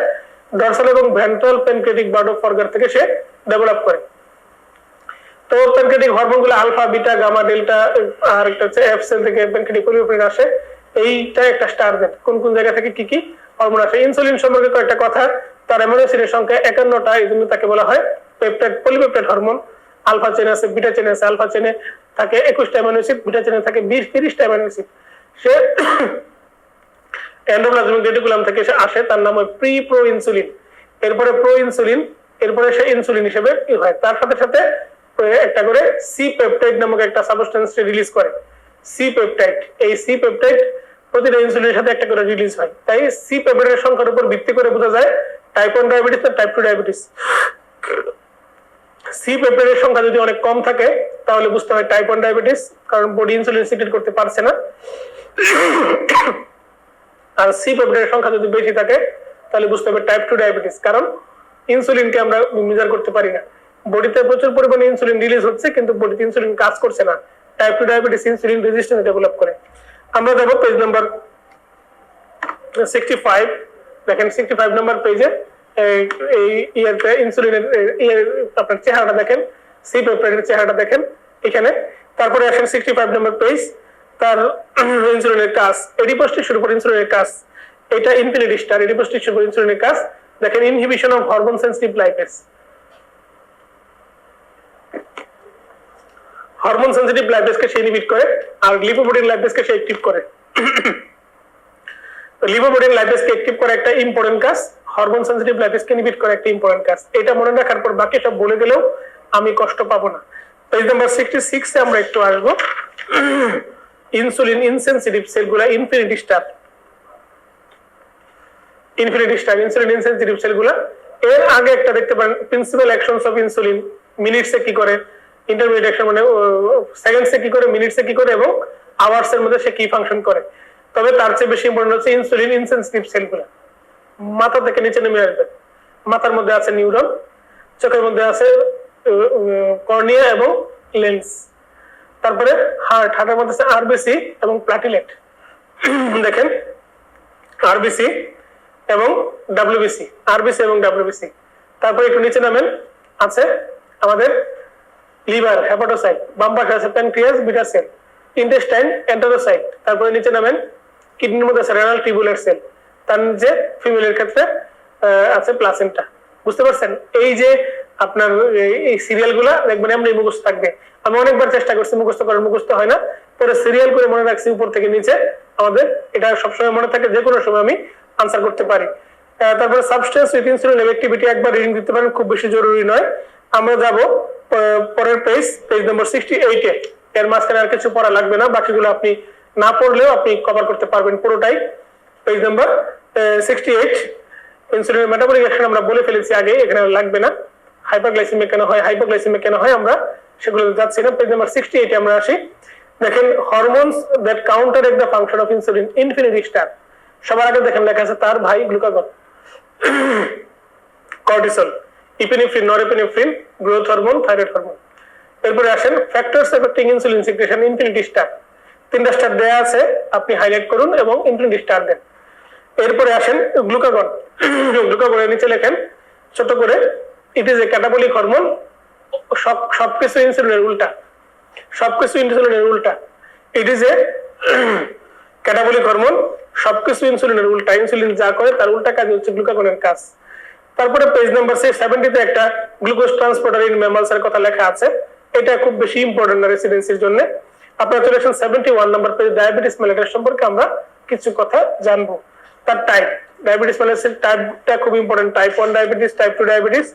টাইপ 2 ডায়াবেটিসের প্রকারগুলো দেখেন, এখানে আমরা 7টা পয়েন্ট দিয়েছি, ডেভিডসন থেকে নিয়েছি আপনাদের জন্য। এটা আপনারা একবার পড়বেন, রিডিং দিবেন। টাইপ 1 ডায়াবেটিস ইমিউন মেডিয়েটেড, আর টাইপ 2 ডায়াবেটিসটা হয় আমাদের বডিতে ইনসুলিন রেজিস্ট্যান্স হয়। এর মধ্যে অনেকগুলো ফিচার আছে, জেনেটিক ডিফেক্ট থাকতে পারে, জেনেটিক ডিফেক্ট, ইনসুলিন অ্যাকশনের জেনেটিক ডিফেক্ট থাকতে পারে, প্যানক্রিয়াটিক ডিজিজের থাকতে পারে, ফাইব্রোক্যালসিমিক প্যানক্রিয়াটিক ডায়াবেটিস মেলিটাস। তারপরে সবার নিচের দিকে দেখেন লেখা আছে ডিডমোড সিনড্রোম। ডিডমোড কথার মানে হচ্ছে উলফ্রাম সিনড্রোম, আর ডিডমোডের পুরো রূপটা দেয়া আছে সবার নিচে, diabetes insipidus, diabetes mellitus, optic atrophy আর সেন্সরি নিউরাল ডিফনেস। ঠিক আছে? তো এটা পরীক্ষা আসে, হোয়াট ইজ উলফ্রাম সিনড্রোম, এইভাবে আসে। তারপরে আমরা পেজ নাম্বার 73 তে চলে যাব। 73 নাম্বার পেজ, 73 নাম্বার পেজে metabolic syndrome, features of insulin resistance and metabolic syndrome. Metabolic সিনড্রোমের 5টা জিনিস আপনি মনে রাখবেন। একটা প্রথম কথা হচ্ছে central obesity, type 2 diabetes mellitus, essential hypertension. তো সেন্ট্রাল ওবেসিটি থাকলে তার ডিসলিপিডিমিয়া পাবেন না, সেন্ট্রাল ওবেসিটি থাকলে তার মাইক্রো অ্যালবুমিনুরিয়া পাবেন। এই 5টা condition, central obesity, type 2 diabetes mellitus, dyslipidemia, micro albuminuria আর এসেনশিয়াল হাইপারটেনশন। এই কন্ডিশনটাকে বলা হচ্ছে মেটাবলিক সিনড্রোম। এর সাথে কিছু কমপ্লিকেশন নিয়ে একটা 10টা পয়েন্টের একটা টার্ম দিয়েছে, এই জন্য কি বলা হয় সিনড্রোম অফ এক্স। এই এক্স মানে হচ্ছে 10, এখান থেকে আসে সিনড্রোম অফ এক্স। ডায়াবেটিসের complication, acute complication, chronic complication 3টা স্টার দেন। একিউট কমপ্লিকেশন হাইপোগ্লাইসেমিয়া হতে পারে, হাইপারগ্লাইসেমিয়া থেকে হাইপারগ্লাইসেমিক স্টেট হতে পারে, তারপরে ডিকে হতে পারে। আর chronic complication microvascular, macrovascular, infinity star. Infinity star পরীক্ষা আসার মতো। সিমটমস অফ হাইপারগ্লাইসেমিয়াটা পরীক্ষায় মাঝে মাঝে রসিয়ে কষিয়ে আসে, হাইপারগ্লাইসেমিয়ার সিমটম। হাইপারগ্লাইসেমিয়ার সিমটমটা আপনি নিজে প্র্যাকটিক্যালি জানার জন্য আপনি পড়বেন। আপনি দেখবেন আপনার ফ্যামিলিতে এরকম সিমটম নিয়ে অনেকেই ভুগছে। আমার কাছে আমার ফ্রেন্ডের আম্মু আসছে, তার গলা শুকায় যায় এবং মুখে দুর্গন্ধ হয়।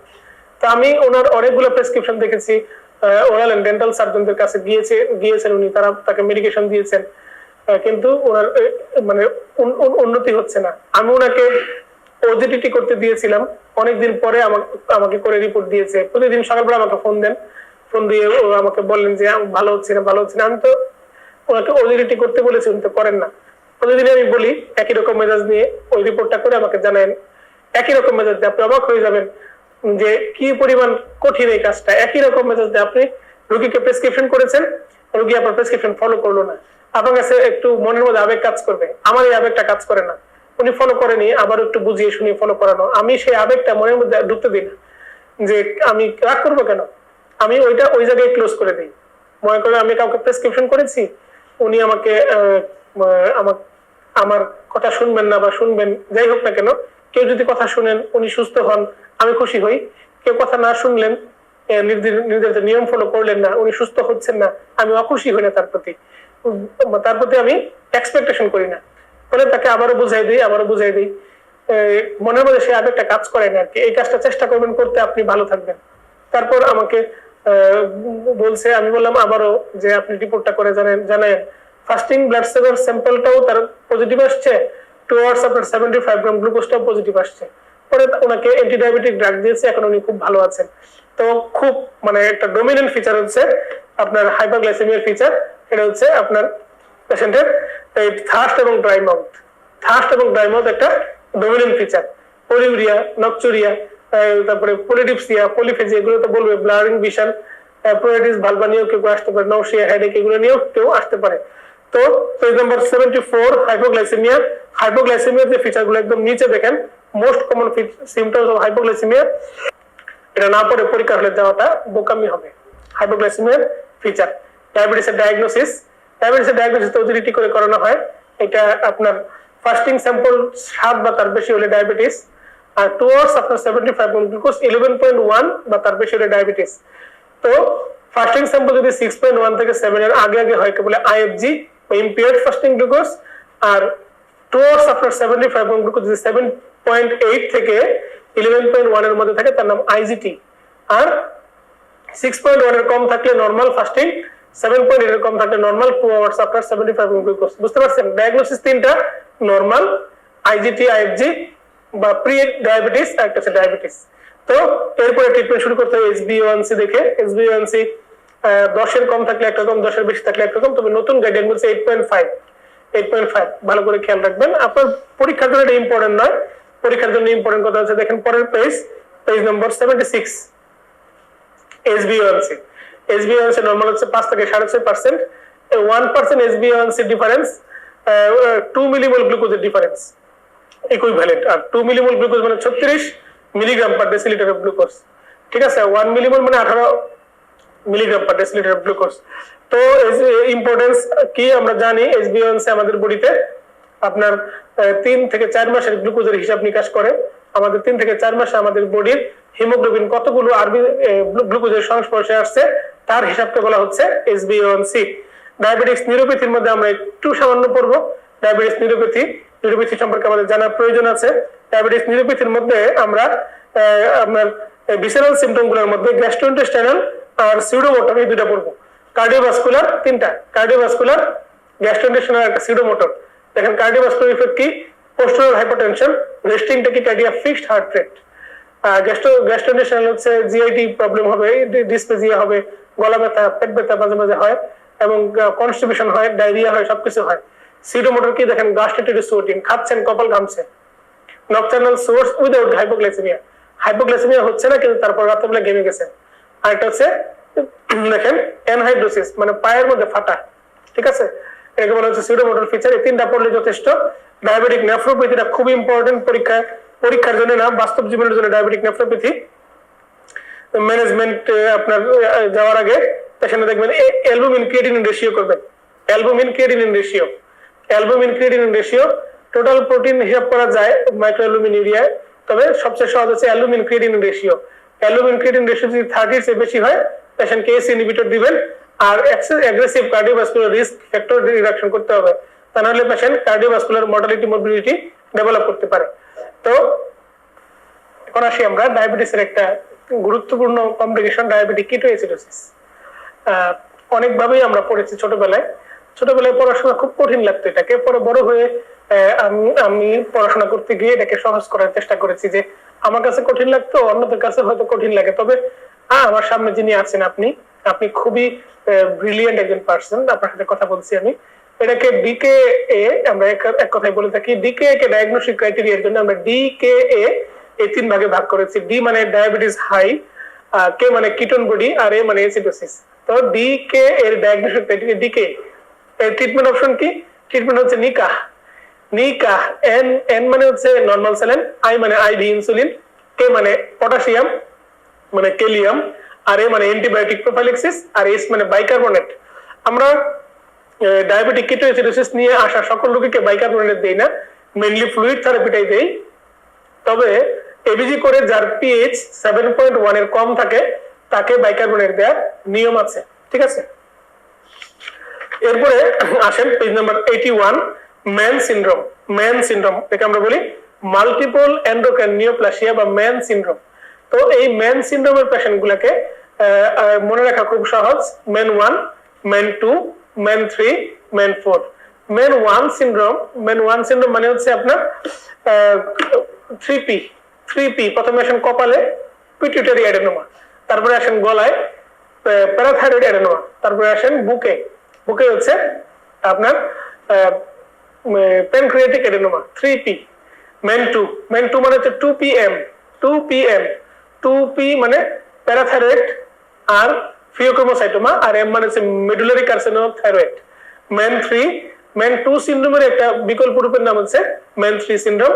মানে ম্যান 2 এর সাথে তার কিছু কমপ্লিকেশন থাকলে, যেমন multiple mucosal neuroma, abnormal dental enamel, skeletal abnormalities, এর ম্যান 2 এর সাথে তার কমপ্লিকেশন থাকলে প্যারাথাইরয়েড, হাইপার প্যারাথাইরয়েড থেকে আসবে আপনার স্কেলেটাল অ্যাবনরমালিটি, মারফানোয়েড হেপিটাস, ডেন্টাল এনামেলের সমস্যা হবে ক্যালসিয়ামের কারণে। এইরকম সমস্যা হলে তার নাম হচ্ছে ম্যান 3 সিনড্রোম। তো ম্যান 1 আর ম্যান 2 এর যোগফলকে বলা হয় ম্যান 4 সিনড্রোম। বুঝতে পারছেন? তাহলে ম্যান 1 আর ম্যান 2 টা কষ্ট করে পড়লে ম্যান 3 আর ম্যান 4 পাওয়া যায়। ম্যান 3 ম্যান 2 এর কনভার্সন, আর ম্যান 1 আর 2 এর যোগফল হচ্ছে ম্যান 4। তো shine bright like a diamond.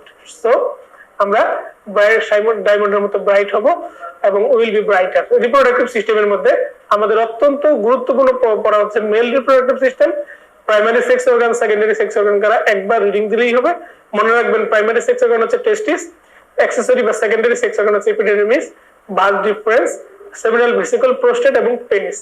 এরপরে গনোডোট্রপিনের কিছু ব্যাপার স্যাপার আছে, আমরা এইগুলোতে ঢুকবো না, আমরা একটু একটা কথার মধ্যে ঢুকবো। দেখেন যে আমাদের বডিতে স্পারমাটোজেনেসিসের যে 4টা পয়েন্ট আছে পেজ নম্বর 83 নম্বর পেজে একটু আসেন। পেজ নম্বর 83 স্পারমাটোজেনেসিসের 4টা পয়েন্ট আছে। সেমিনিফারাস টিবিউলে এটা হয় টেস্টিসের। তারপরে এটা আপনার টেম্পারেচার লাগে 32 ডিগ্রি, 64 ডেজ লাগে, এবং সেই পিউবার্টি থেকে শুরু হয়, স্টার্টস এট পিউবার্টি, এবং জীবনব্যাপী চলতে থাকে। একে বলে একখান চাবি মাইরা দিছে সাইরা জনম ভৈরা চলতে আছে। তো স্পারমাটোজেনেসিসে হরমোনাল রেগুলেশন কি আছে? আমরা তো এফএসএস এবং এলএস কে মনে করি ফিমেল হরমোন। এফএসএস মানে বলতো আমাদের এখানে ফিমেল স্টিমুলেটিং হরমোন, আর এলএস মানে বলতো লেডিস হরমোন বা লুটিনাইজিং হরমোন বা লেডিস হোস্টেল বলতে আমরা এলএস। তো এর কাজ আমাদের স্পারমাটোজেনেসিসে অনেক গুরুত্বপূর্ণ কিছু কাজ আছে। 2 নম্বর পয়েন্টটা দেখেন, এলএস লেডিক সেলকে স্টিমুলেশন দেয়। তারপরে দেখেন পরবর্তী আমরা যদি 5 নম্বরে যাই, এফএসএইচ এর টেস্টোস্টেরনের উপর তার একটা ফাংশন আছে। এবং 7 নম্বর পয়েন্টে যদি যাই আমরা দেখেন, পেজ নাম্বার 84 এর 7 নম্বর পয়েন্টে দেখেন ইস্ট্রোজেন স্পারমিওজেনেসিস একটা রোল প্লে করে, এবং গ্রোথ হরমোন স্পারমাটোগোনিয়া ফরমেশনে একটা রোল সে প্লে করে। তো আমরা পরবর্তীতে চলে যাব লেডিক সেলের ফাংশন, সার্টোলি সেলের ফাংশন এবং functions of testosterone triple star, page number 85। টেস্টোস্টেরনের ফাংশনকে ট্রিপল স্টারে আমরা পড়বো। সিমেন অ্যানালাইসিসটা 2টা স্টার দেন, পেজ নাম্বার 87। সিমেন অ্যানালাইসিস 2টা স্টার দেন। ফিমেল রিপ্রোডাক্টিভ সিস্টেমের মধ্যে আমরা চলে যাব ইস্ট্রোজেন, প্রোজেস্টেরন, রিলাক্সিন, ইনহিবিন। এর মাঝে ইস্ট্রোজেন এবং প্রোজেস্টেরনের ফাংশনটা ইনফিনিটি স্টার। ইস্ট্রোজেনের ফাংশন অন ইউটেরাস, ব্রেস্ট, তারপরে পড়বেন 10 এবং 11, 1, 2, 10, 11 এই 2টা পয়েন্ট। ইস্ট্রোজেনের ফাংশন ইউটেরাসের উপর ফাংশন মূলত প্রলিফারেটিভ স্টেটাস মেইনটেইন করে, আর ব্রেস্টের সে স্ট্রোমা বা ডাকটিউল টিস্যু তৈরি করে, গ্রোথ অফ ডাকটিউল সিস্টেম এবং স্ট্রোমা। তারপরে দেখেন এন্ডোক্রাইন গ্ল্যান্ডের ফাংশন সে ইনহিবিট করে মূলত, এবং তার কাজ হচ্ছে সিবিএস এর উপর তার ফাংশন কোলেস্টেরল লেভেলটা কমায়, ইলেকট্রোলাইটের মধ্যে সোডিয়াম এবং ওয়াটারকে রিঅ্যাবজর্পশন করে, কারণ সে একটা স্টেরয়েড হরমোন। এক দিয়ে আসেন প্রোজেস্টেরনের ফাংশন, ইউটেরাসের ফাংশন সে মূলত সিক্রেটরি ফেজ মেইনটেইন করে, আর ব্রেস্টের উপর ফাংশন সে লোবিউলার সিস্টেমকে সে তৈরি করে। ঠিক আছে, এরপরে প্রেগন্যান্সিতে ফিজিওলজিক্যাল সিস্টেম গুলা কি কি চেঞ্জ হয় আমাদের বডির জন্য জরুরি নয়, পরীক্ষার জন্য জরুরি নয়, আমাদের জরুরি হচ্ছে পরবর্তী topic page number 93, hormones acting on female breast, infinity star. Female ব্রেস্টের উপর কোন হরমোন কাজ করে? Infinity star. খুবই ইম্পর্টেন্ট। ইস্ট্রোজেন কি করে? ডাকটিউল সিস্টেম তৈরি করে, প্রোজেস্টেরন লোবিউলার সিস্টেম তৈরি করে, প্রোলেকটিন মিল্ক প্রোডাকশন করে, অক্সিটোসিন মায়ো এপিথেলিয়াল সেলের কন্ট্রাকশনের মাধ্যমে এই মিল্কটাকে বেবির মুখে এনে দেয়। তারপর হিউম্যান কোরিওনিক সোমাটোট্রপিন সে ল্যাক্টোজেনেসিস মানে মিল্ক তৈরি করতে সাহায্য করে, গ্রোথ হরমোন, গ্লুকোকর্টিকয়েড, ইনসুলিন এরা সবাই আপনার ডাক্ট সিস্টেম তৈরিতে সাহায্য করে। এই 8টা হরমোনের নাম আমরা খুব ভালো করে খেয়াল রাখবো। ল্যাকটেশনে প্রোডাক্টিন এবং অক্সিটোসিনের কাজ, ল্যাকটেশনের মধ্যে ল্যাকটেশন তৈরি করে হচ্ছে প্রোডাক্টিন, আর অক্সিটোসিন বেবির মুখে সেই বেবি ফিড করাতে সাহায্য করে, মানে মিল্কটা বেবির মুখে এনে দেয়। তারপরে দেখেন পেজ নাম্বার 94 নম্বর পেজে প্লাসেন্টাল হরমোন আছে 4টা, এই হরমোনের ডিটেইলস পড়তে হবে। এই হরমোনের ডিটেইলসটা খুবই ইম্পর্টেন্ট। প্লাসেন্টাল হরমোনের উপরে দেখেন 7টা নাম লেখা আছে, নিচে 4টা হরমোনের ডিটেইলস লেখা আছে। এই 4টা হরমোনের ডিটেইলস একটা স্টার। অক্সিটোসিন, আমরা এডিএইচ অক্সিটোসিন একসাথে পড়ার উচিত ছিল, কিন্তু অক্সিটোসিনের যেহেতু একটা আপনার রিপ্রোডাক্টিভ বেনিফিট আছে, এজন্য অক্সিটোসিনটা আমরা এখানে পড়েছি রিপ্রোডাক্টিভ সিস্টেমের সাথে। Stimuli, primary stimuli, stimulation of nipple, secondary stimuli uterine এবং ভেজানাল ডিস্টেনশন আর স্ট্রেসফুল স্টিমুলাই আছে। তো ফাংশনসটা পড়লেই তার চলবে, আর কিছু পড়ার প্রয়োজন নাই। আর অক্সিটোসিনের ফাংশনের মধ্যে মিল্ক তো আপনার সে মায়োএপিথেলিয়াল সেলের কন্ট্রাকশনের মাধ্যমে মিল্কটাকে বেবির মুখে এনে দিচ্ছে। আর নন প্রেগন্যান্ট ইউটেরাসকে সে বলে প্রেগন্যান্ট হও, আর প্রেগন্যান্ট ইউটেরাসকে সে বলে তুমি প্রেগন্যান্সি খালি করো। অর্থাৎ চোরকে বলে চুরি করতে, সাধুকে বলে সজাগ থাকতে। আমরা এটাকে বলি, আমরা ছেলে ফ্রেন্ডরা বলতাম তলে তলে টেম্পো চালাও, আমরা গেলি হরতাল। তো অক্সিটোসিনের ফাংশন, তো নন প্রেগন্যান্ট ইউটেরাসকে সে স্টিমুলেশন দেয় ফর প্রেগন্যান্ট, আর প্রেগন্যান্ট ইউটেরাসকে সে স্টিমুলেশন দেয় ফান্ডাসকে কন্ট্রাকশন করে, আর আপনার মানে ইউটেরাসের যে নেক আছে সার্ভিসকে ডাইলেটেশন করে, এই ভিতরে পার্চুরেশনে সে হেল্প করে। অক্সিটোসিনের কথা এই পর্যন্তই। আমাদের পরে অত্যন্ত সুন্দর কিছু কথা হচ্ছে অ্যামেনোরিয়া। অ্যামেনোরিয়ার মে কজ ইনফিনিটি স্টার, অ্যামেনোরিয়ার কজ পরীক্ষায় এইটা আসে মাঝে মাঝে, রোগী অ্যামেনোরিয়া নিয়ে আসে, অ্যামেনোরিয়া নিয়ে এসে বলে ঠিক কিছু জানে না, দেখা যায় তার মাঝে নতুন এক অস্তিত্বের জয়গান, একে বলে প্রেগন্যান্সি। এছাড়া মেনোপজ হতে পারে অ্যামেনোরিয়ার কজ, হাইপোগোনাডোট্রপিক হাইপোগোনাডিজম কজ হতে পারে, তারপরে আপনার আশারম্যান সিনড্রোমও কজ হতে পারে। তো অ্যান্টি অ্যান্ড্রোজেন থেরাপি দিয়ে এটাকে থামানো যায়, তবে তার কজ জেনে সেই কজ অনুযায়ী ট্রিটমেন্ট করাটাই হচ্ছে বেস্ট উপায়। পলিসিস্টিক ওভারিয়ান সিনড্রোমটা খুব ইম্পর্টেন্ট, নিচে যে 3টা পয়েন্ট আছে দেখেন, মেনস্ট্রুয়াল ইরেগুলারিটি, ক্লিনিক্যাল আর বায়োকেমিক্যাল অ্যান্ড্রোজেন এক্সেস, আর multiple cysts in the ovaries, page number 98 এর মধ্যে আমরা উল্লেখ করেছি। পেজ নাম্বার 99 এ দেখেন তার কিছু ফিচার আছে পলিসিস্টিক ওভারিয়ান সিনড্রোমের, সেই ফিচারগুলো আমাদের জন্য important. Pituitary dysfunction, anovulatory menstrual cycle, androgen excess, obesity, insulin resistance, এই ফিচার গুলো নিয়েই মূলত প্রেজেন্ট করে পলিসিস্টিক ওভারিয়ান সিনড্রোম।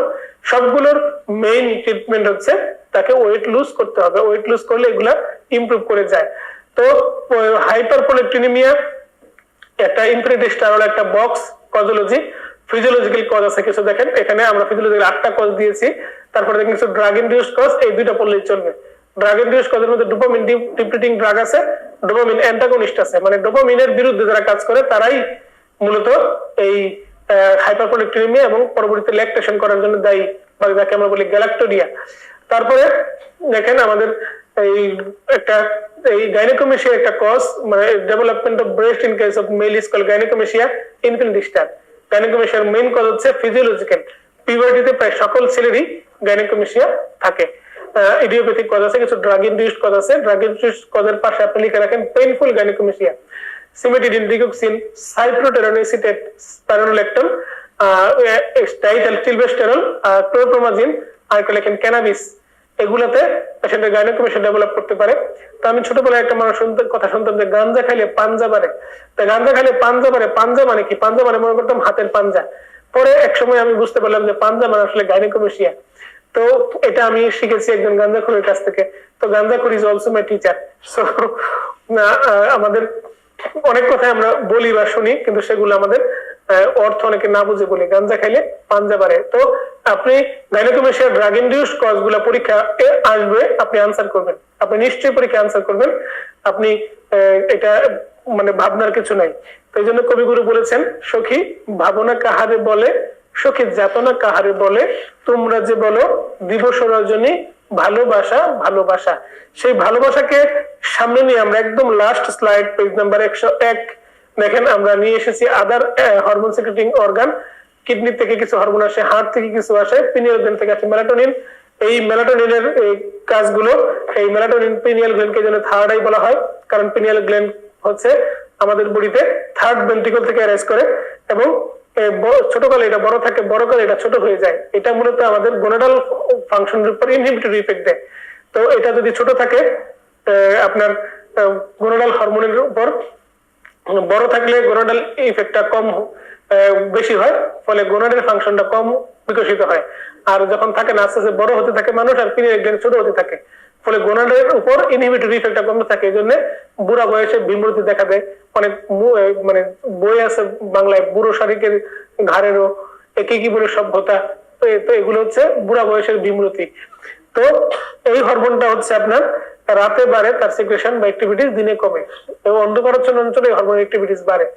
তো আমাদের যে এন্ডোক্রাইন ফিজিওলজি অংশটা, এই ফিজিওলজি অংশের মধ্যে সবার আগে সবখানে আপনি থাইরয়েড গ্ল্যান্ডের সবকিছু আগে পড়বেন, তবে প্রথমে তার ওই গ্ল্যান্ডের অ্যানাটমিটা পড়ে নেবেন। পড়ার পরে গ্ল্যান্ড থেকে কি কি হরমোন রিলিজ হয় সেগুলো পড়বেন, ওই হরমোনগুলোর ফাংশন পড়বেন, ইলেকট্রোলাইটের উপর তার কোনো ফাংশন আছে কিনা, কার্ডিওভাস্কুলার সিস্টেমের উপর তার কোনো ফাংশন আছে কিনা সেগুলো দেখে নিয়ে আপনি ওই গ্ল্যান্ডের প্যাথোলজি রিলেটেড কিছু কথাবার্তা পড়ে ওই গ্ল্যান্ডটাকে ক্লোজ করে দিয়ে ওই গ্ল্যান্ডের আপনার রেগুলেটরি ফ্যাক্টর গুলা কি কি সেগুলো পড়বেন। এরপরে আপনি রিলিভেন্ট প্রশ্ন সলভ করে, আমরা প্রশ্নগুলো ভাবে দিয়েছি, গ্ল্যান্ডোলজি আলাদা আলাদা করে দিয়েছি, প্রশ্নগুলো সলভ করে নতুন গ্ল্যান্ডে যাবেন, এবং এক সময় দেখবেন আপনার পড়াশোনা শেষ হয়ে যাবে। এবং নতুন গ্ল্যান্ডে যাওয়ার আগে যদি প্রশ্ন সলভ করতে গিয়ে আপনার কাছে প্রশ্নের মধ্যে কিছু তথ্য নতুন মনে হয়, আপনি রিলিভেন্ট টপিকের মধ্যে সেটা ঢুকিয়ে নেবেন। আমরা এভাবে সেটা তৈরি করেছি যাতে আপনার সবকিছু সুন্দর একটা কমপ্লিট একটা কোর নলেজ আপনাকে দেয়া যায়। তো সেই নলেজের আলোকে আমরা আপনার জ্ঞানম থেকে তথ্য নিয়েছি, আমরা গাইডন থেকে তথ্য নিয়েছি, আমরা এবিসি অফ বায়োকেমিস্ট্রি থেকে রিলিভেন্ট তথ্য নিয়েছি আপনার জন্য, আমরা বেলিয়ান ল্যাব থেকে তথ্য নিয়েছি, আমরা ডেভিডসন্স ক্লিনিক্যাল মেডিসিন থেকে তথ্য নিয়েছি, তৈরি করেছি একটা অমূল্য উপহার তুলে দিয়েছি আপনার হাতে। সেই উপহার হাতে নিয়ে উপহার হাত থেকে ডিফিউশন প্রক্রিয়া যাবে আপনার বুকের গভীরে, বুকের গভীরে। তো সেদিন ভোরে বুকের গভীরে, আপনার বুকের গভীরে থেকে সেটা রেসিডেন্সি পরীক্ষায়, ডিপ্লোমা পরীক্ষায়, এফসিপিএস পার্ট 1 পরীক্ষায় আপনার রিপ্রোডিউস হবে, এবং আপনি হবেন সফল কাম। সেই আশাবাদ ব্যক্ত করে এবং সেই সাধুবাদ ব্যক্ত করে আপনাকে অভিবাদন জানিয়ে আমি ডাক্তার কামাল আপনাদের সাথে এতক্ষণ ছিলাম। আমার ক্লাস এখানে সমাপ্তি ঘোষণা করছি। আবারও দেখা হবে যে কোনো সমস্যায়, যে কোনো সমাধানে। আসসালামু আলাইকুম ওয়া রাহমাতুল্লাহি ওয়া বারাকাতুহু।